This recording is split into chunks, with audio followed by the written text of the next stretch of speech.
to you, Mr. Srikant Narasimhan. Go ahead, please.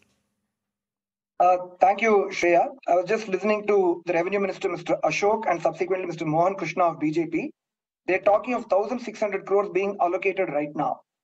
The reality is, in the last 5 years, the total amount that has been spent on stormwater drains is 3,200 crores. And this is the money that BBMP has spent. We have gone into the BBMP system, pulled out all the data that we have with us. 3,200 crores has been spent on stormwater drains over the last 5 years. And you know what is the status of the stormwater drains in the city? There is a stormwater drain project for 8.5 crores that was spent 2 years back, connecting the Harlur Lake to the Kasavanalli Lake, to the Kaikondrali Lake, to the Saulkere. Those lakes are at the epicenter of this whole problem that we are seeing in Belindur.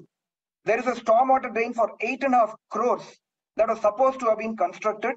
We actually made an inspection a few months back. It's done in patches.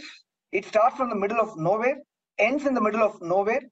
Total corruption completely eating into the fabric of the city. The stormwater drains in most parts of the city now are non-existent, or where they are existent, completely clogged, choked, and not able to carry the water that it is meant to.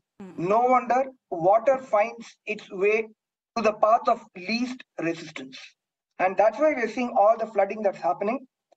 The founding father of Bengaluru, Nadaprabhu Kempegowda, had designed a beautiful system where if one lake overflows, automatically the Raja Kalways carry the water to the next downstream lake, and if that overflows, it goes to the next downstream lake, so on and so forth.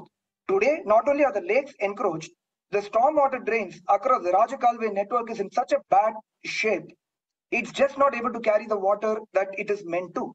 So that is the root cause of the problem. And that's why many of us citizens, we have all now come together to form a new political party purely for Bengaluru called Bengaluru Navnirmana Party, to focus only on BBMP and the civic issues. There you Enough go. of all these national issues and state issues. Bengaluru needs somebody to focus on the civic issues, which is threatening to cause huge damage to its branding, to its visibility, and to its business over the next few years. I have callers here, but I just quickly want to tell Mr. Krishna, is the problem the rains or is the problem corruption? I'm hearing from Bangalore citizens. You've just heard from one Bangalore citizen. Let me get two more Bangalore citizens. They're calling